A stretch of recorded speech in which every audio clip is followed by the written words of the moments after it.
अच्छा 12 गणित में सदिश बीजगणित के इंपॉर्टेंट क्वेश्चन बताने वाले हैं और ये क्वेश्चन एग्जाम के लिए बहुत इंपॉर्टेंट है। ये क्वेश्चन जो यहाँ पे दिख रहे हैं वो अनसॉल्व्ड पेपर के लिए हुए छांटे का क्वेश्चन है। इसके पहले इसके और भी पार्ट आ चुके हैं और भी टॉपिक के इंपॉर्टेंट क्वेश्चन आ चुके हैं। अगर वो वीडियो नहीं देखा तो इसी वीडियो को डिस्क्रिप्शन बॉक्स में लिंक दिया, वहाँ जाकर के वीडियो देख सकते हो। और वीडियो को अभी तक लाइक नहीं किया, वीडियो को लाइक कर लें और चैनल पर पहली बार जुड़े चैनल को सब्सक्राइब करके बेल आइकन को प्रेस करके ऑल पे सेलेक्ट कर लें। तो चलिए वीडियो को देर नहीं करते शुरू करते हैं। जैसे यहाँ पे देखो दिख रहा है, पहला क्वेश्चन इसमें लिखा हुआ है, दिखाओ कि उस त्रिभुज का क्षेत्रफल जिसकी दो आसन्न भुजाएं सदिश वेक्टर है और वेक्टर भी यहाँ पे दिया हुआ है, ठीक है, और उसको बता रहा है उसमें कि 20 से 1/2 वर्ग इकाई है। कुल मिला कहने का क्षेत्रफल हमको ज्ञात करना है, वेक्टर है और वेक्टर भी हमारे पास है। तो जब हम सॉल्व करेंगे ना यहाँ पे तो वेक्टर इक्वल टू लिख लेंगे, देखो 3i प्लस का 4j कैप है, ठीक। और वेक्टर बी इक्वल टू कितना है यहाँ पे, vector B equal to minus का 5i आई कैप है यहाँ पे प्लस के 7j कैप। इतना हो गया। इतना देखो होने के बाद में आगे देखते हैं। देखो अब हम जब त्रिभुज का क्षेत्रफल, देखो यहाँ पे बच्चे बहुत दिक्कत करते हैं यहाँ पे, जैसे कि कुछ यहाँ पे पॉइंट हैं। त्रिभुज का क्षेत्रफल जब उसकी भुजाएं दी गई हैं तो यहाँ पे क्षेत्रफल हमें पता होना चाहिए, सूत्र क्या होता है उसका। इतना कर लिया पहले, ठीक है। तो हम बताते हैं जब त्रिभुज क्षेत्रफल जब उसकी भुजाएं दी गई होंगी, जब भुजाएं ज्ञात होंगी तो होता है vector A cross vector B, इसका मॉड ऑफ। तो पहले vector A cross vector B निकाल लेते हैं, बाद में सूत्र लिख देंगे, ठीक है। तो vector A cross vector B लिखते हैं पहले, तो वेक्टर ए लिख लो, तो 3i कैप प्लस का 4j कैप, क्रॉस वेक्टर भी कितना माइनस का 5i प्लस का 7j कैप। इतना हो गया, ठीक। इसके बाद देखो हम जब इनका क्रॉस निकालेंगे ना तो यहाँ पे हम लिख लेंगे i कैप j कैप और k कैप, और यहाँ पे हम गुणांक लिखते हैं। i गुणांक कितना है 3, j गुणांक यहाँ पे कितना है 4, k गुणांक देखो नहीं है तो 0 कर लेते हैं। i गुणांक यहाँ पे -5 है, j गुणांक यहाँ पे 7 है, k गुणांक यहाँ पे 0 है। अब देखो इनके चिन्ह क्या होते हैं, देखो सारणी में जब हम पढ़ते हैं तो इसके चिन्ह होते हैं प्लस माइनस प्लस, ठीक है, अब और minus plus minus plus minus minus, ठीक है। देखो plus minus plus minus plus minus और यहाँ पे प्लस माइनस प्लस, ये होते हैं। लेकिन देखो यहाँ पे देख रहे हैं ये पहली पंक्ति है, दूसरी पंक्ति है, तीसरी पंक्ति, ये पहला स्तंभ, ये दूसरा स्तंभ, ये तीसरा स्तंभ है। यहाँ पे तिरछा होगा, पहला स्तंभ, दूसरा स्तंभ और तीसरा स्तंभ। देखो हम पहली पंक्ति के सापेक्ष प्रसार करेंगे यहाँ पे जब, ठीक है, जब पहली पंक्ति के सापेक्ष जब प्रसार करेंगे तो प्लस माइनस प्लस इसके चिन्ह लेंगे, ठीक है। तो यहाँ पे देखो आई कैप है यहाँ पे, ठीक है, आई कैप, चिन्ह क्या रहेगा इसका, प्लस का रहेगा आगे, तो प्लस तो है ये वो। देखो अब आई के सामने इधर और आई के सामने नीचे, यहाँ पे इसको बंद करना है, हो गया बंद, ठीक है। 4 गुणा 0 से होगा तो 0 आ जाएगा, जैसे इस तरह बंद, और 7 गुणा 0 से होगा, जैसे इसका गुणा इससे, इसका इससे, बीच में माइनस चिन्ह आता है लेकिन ये 0 ही है, ठीक। 4 के गुणा 0 से, 7 गुणा 0 से, ठीक है, दिख रहा है ना। इसके बाद देखो आगे बढ़ते हैं, इसका जब आगे बढ़ेंगे ना हम तो यहाँ पे प्लस हो गया, फिर माइनस का जे कैप, जब जे कैप लिखेंगे ना माइनस तो इसके देखो जे के सामने बंद करो और इसके जे के सामने ये बंद, देखो इसके सामने ये बंद, ठीक। जब ये बंद 3 गुणा 0 से 0 हो गया, माइनस का 5 गुणा 0 से 0 आएगा वो भी, ठीक है। तो ये 0 माइनस का ये 0, अब प्लस का फिर आगे चलो, प्लस का के कैप। अब देखो जब के कैप रहेगा ना यहाँ पे ऐसे 7 त्रिका 21, 7 त्रिका 21, तो यहाँ पे लिख लो 21 पहले, ठीक है, 21, फिर माइनस चिन्ह आता है, ठीक है। देखो 7 त्रिका के सामने इधर, के सामने इधर बंद करो, 7 त्रिका 21, 5 चौको 20 माइनस का रहेगा तो यहाँ पे क्या हो जाएगा, प्लस का हो जाएगा, इसके 20, इतना हो गया। देखो यहाँ पे 0 आई आएगा, आई कैप माइनस का 0 जे कैप प्लस का 20 और 21 कितना है यहाँ पे 41 के कैप, ठीक है, 41 के कैप हो गया यहाँ पे। इतना करने के बाद में देखो ये vector A cross vector B है, ये इतना आ गया। अब हमको देखो यहाँ पे इसका मॉड ऑफ निकालना है, तो vector A cross vector B का मॉड ऑफ जब निकालेंगे ना यहाँ पे देखो तो मॉड ऑफ होता है, इसको अंडर रूट जब निकलेगा इसको अंडर रूट लगा लेंगे, मॉड ऑफ निकालेंगे, इसका मापांक जब निकालेंगे इसका, देखो आई गुणांक कितना है 0 को स्क्वायर करेंगे, प्लस जे गुणांक कितना है -0 को स्क्वायर करेंगे, के गुणांक कितना है 41 है, 41 का स्क्वायर, ठीक है। तो ये 0 ही आ जाएगा, 41 का स्क्वायर करेंगे तो स्क्वायर से रूट कैंसिल, एक ही बचा यही, ठीक है। तो यहाँ पे मान कितना आ जाएगा 41 आ जाएगा, तो ये क्या हो गया vector A cross vector B हो गया, तो इसका मान लिख लिया यहाँ पे। अब देखो इसमें क्या करना है, त्रिभुज का क्षेत्रफल जिसकी भुजाएं यहाँ पे दी गई हैं, ठीक है। अब देखो आगे जब पढ़ेंगे यहाँ पे सूत्र लिखेंगे, ठीक, सूत्र लिखना होगा, जब त्रिभुज की भुजाएं, जब त्रिभुज की भुजाएं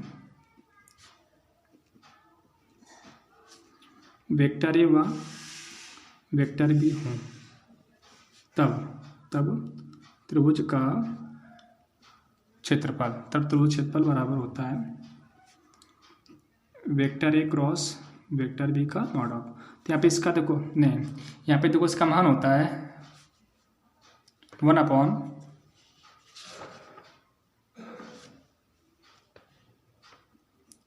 1/2 और यहाँ पे रहेगा mod of vector A cross vector B. ठीक है, इसका मॉड ऑफ रहेगा।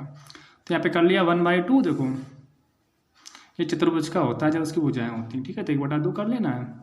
और यहाँ पे vector A cross vector B का मान कितना है, यहाँ पे देखो मॉड ऑफ था, यहाँ पे कर लो।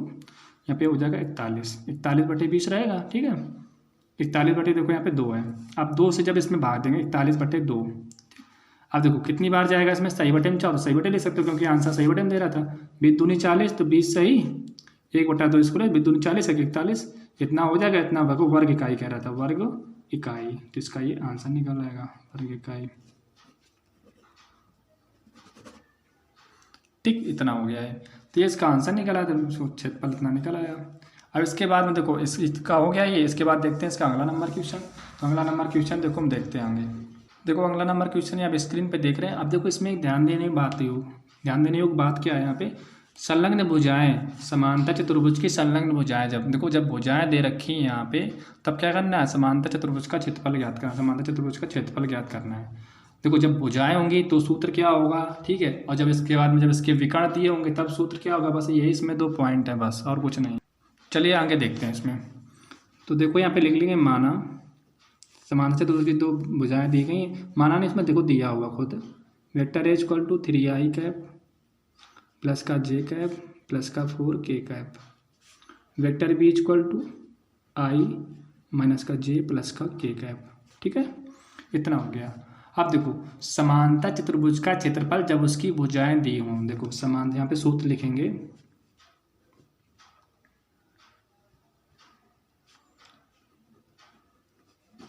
समांतर चतुर्भुज का क्षेत्रफल जब भुजाएं वेक्टर ए व वेक्टर बी हो, तब होता है यहाँ पे vector A cross vector B का मॉड ऑफ। तो जैसे पीछे निकाला तो वैसे चाहो तो वैसे इसका भी निकाल सकते हो, लेकिन ये इसका निकाल देते हैं, फिर विकर्ण वाला सूत्र बता देंगे, फिर उसके बाद विकर्ण वाला कर लेना। ठीक है, तो चलिए देखो vector A cross vector B निकालते हैं इसका। Vector A cross vector B, तो यहाँ पे लिखो 3i कैप प्लस का j कैप प्लस का 4k कैप। ठीक है, क्रॉस करो, वेक्टर बी i माइनस का j प्लस का k कैप। इतना हो गया। अब देखो यहाँ पे i j k कैप। ठीक है, गुणांक देखो 3 1 और यहाँ पे 4, इसका 1 - 1 और यहाँ पे 1। ठीक है, जब इसको सॉल्व करेंगे तो चिन्ह बता चुके हैं, प्लस माइनस प्लस, तो यहाँ पे प्लस आई कैप रहेगा। फिर देखो इसके सामने 1 1 कम 1 1 माइनस चिन्ह लगाओ, 4 1 कम 4 तो प्लस का 4 हो जाएगा। ठीक, माइनस का जे के सामने बंद करो। देखो इसमें ऐसे 3 1 कम 3 4 1 कम 4। ठीक, ऐसे जे के सामने बंद करो, 3 1 कम 3 4 1 कम 4 माइनस जे प्लस का के कैप सामने बंद करो, 3 1 कम 3 माइनस का 3 हो जाएगा ऐसे।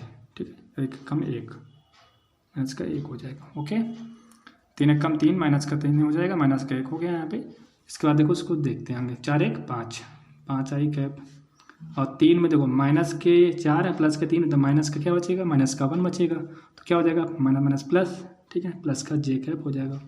3 1 4 हो जाएगा यहाँ पे, तो यहाँ पे माइनस के 4 हो जाएंगे। जब माइनस के 4 हो जाएंगे यहाँ पे माइनस का 4 के कैप हो गया यहाँ पे। ये vector A cross vector B हो गया। तो इसका मॉड आप निकालेंगे हम, तो vector A cross vector B का मॉड ऑफ बराबर, इसका ही मॉड ऑफ एक बार लगा देना। फिर इसके बाद देखो मॉड ऑफ कैसे निकलता, आई गुणांक यहाँ पे उसका होल स्क्वायर करो, जे गुणांक कितना 1 का होल स्क्वायर करो, के गुणांक यहाँ पे है -4, इसका होल स्क्वायर करो। अब देखो 5 25 1 कम 1 4 को 16, देखो 25 5 30 1 31 और 10 41 1 42 42 हो गया। यहाँ पे वर्ग इकाई ले सकते हो क्योंकि क्षेत्रफल निकालना। ये वर्ग के में इसका आंसर आ गया। इस प्रकार से इसको भी लगा सकते हो।